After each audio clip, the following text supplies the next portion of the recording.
क्या तुम जानते हो तुम्हारा छींक कितनी फास्ट है? तुम्हारा नाक से छींक 160 किलोमीटर पर आवर के स्पीड से निकल सकता है। ये सिटी कार्स के तुलना में भी बहुत फास्ट है और इसके ड्रॉपलेट्स लगभग 8 मीटर दूर तक जा सकते हैं। जी हाँ, 8 मीटर। ये पूरी स्पीड से दौड़ने वाला चीता से भी बहुत फास्ट है। बोल सकते हो कि छींक एक छोटा सा ब्लास्ट होता है, जस्ट लाइक दिस।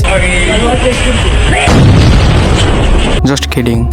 तो अगली बार जब तुम छींको तो उसे ढक लिया करो, बिकॉज ये चीज एक रॉकेट है। Like and subscribe for more mind blowing facts.